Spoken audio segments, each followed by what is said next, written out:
और बड़ी खबर का रुख करेंगे, जहां बांग्लादेश की जेल से भागे इस्लामी आतंकी। बता दें कि भारत में घुसपैठ करने की आशंका है। हाई अलर्ट पर एजेंसियां। शेख हसीना के बेटे का बयान सामने आया है। उन्होंने कहा कि हमारा परिवार अब कभी राजनीति में नहीं आएगा। करीब 518 कैदी शेरपुर जेल से भागे हैं। बांग्लादेश सेना ने अंतरिम सरकार की घोषणा की है। मोहम्मद यूनुस बन सकते हैं बांग्लादेश के अंतरिम पीएम, और नोबेल शांति पुरस्कार विजेता है मोहम्मद यूनुस।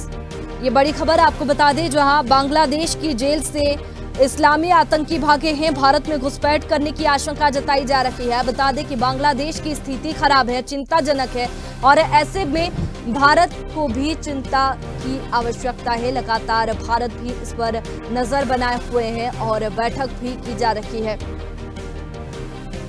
इसी की वजह से एजेंसियां हाई अलर्ट पर है। शेख हसीना के बेटे का बयान भी सामने आया है। कहा कि हमारा परिवार अब कभी राजनीति में नहीं आएगा। करीब 518 कैदी शेरपुर जेल से भागे हैं। और चलिए इसी पर ज्यादा जानकारी के साथ संवाददाता मनोज हमारे साथ में फोन लाइन पर जुड़ गए हैं। मनोज, बांग्लादेश की स्थिति खराब है और ऐसे में भारत को भी चिंता करने की जरूरत है। बैठक भी की जा रही है और अलर्ट मोड पर भी एजेंसियां। फिलहाल क्या कुछ जानकारी? देखिए, कल से लेके आज तक जो पूरी गहमा गहमी चल रही है बांग्लादेश को लेके भारत सरकार की, कल जो बांग्लादेश की जो अब कह सकते हैं कि पूर्व प्रधानमंत्री शेख हसीना भारत आई और भारत में हिंडन एयरबेस पे वो रुकी, लेकिन रात 1:30 बजे के बाद सुरक्षा एजेंसियों ने किसी भी मीडिया कर्मी को जानकारी नहीं दी कि फिलहाल वो हिंडन एयरबेस पे हैं या इंडिया छोड़कर वो जा चुकी हैं। ऐसी कोई जानकारी अधिकारी कभी हमारे पास नहीं है।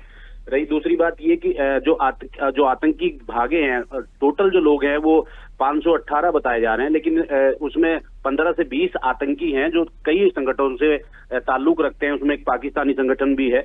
तो वो जो ये जेल है, शेरपुर जेल है बंगाल में, इस बांग्लादेश में, इसे शेरपुर जेल को जो हमारा बॉर्डर है भारत का उससे लगभग 100 किलोमीटर देखा जा रहा है। और ऐसे में ये स्थिति साफ नजर आती है कि कहीं ना कहीं वो भारत में कोई बड़ा अटैक या बड़ा हमला ना कर दें। जी बिल्कुल मनोज, और ये भी जानकारी दीजिए कि किस रास्ते से जो आतंकी है, इस्लामी आतंकी जो जेल से भागे हैं, वो भारत में घुसपैठ कर सकते हैं। और बैठक भी की जा रही है, भारत भी अलर्ट मोड पर है। ऐसे में क्या कुछ एक्शन लिया जा सकता है और क्या दिशा निर्देश दिए गए हैं बॉर्डर पर? अभी इसको लेकर एक मीटिंग हाईकमान की चल रही है, जिसमें प्रधानमंत्री, विदेश मंत्री, रक्षा मंत्री सब, अजीत डोभाल जो एनएसए हेड हैं, वो सब मीटिंग में शामिल है। और ये जो शेरपुर जेल है जो बांग्लादेश की है, ये 100 किलोमीटर भारत से जुड़ी हुई है और यहाँ पर तकरीबन 4000 मीटर का लगभग ऐसा बताया जाता है कि रास्ता है, एक सीमा है हमारी, जो हमारे देश को बांग्लादेश से जोड़ती है।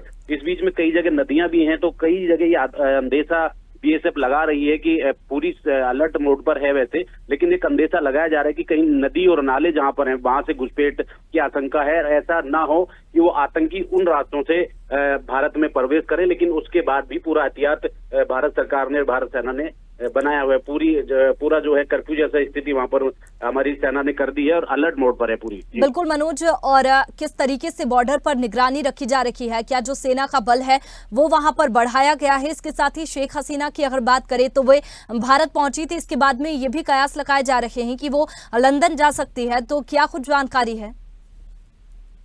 जी, कल जो बीएसएफ हेड हैं वो उन्होंने वहां पर हमारी जो सीमा है बांग्लादेश की और भारत की, उसका दौरा किया था और सब दिशा निर्देश अपने अधिकारियों को वहां देकर वो चले गए थे।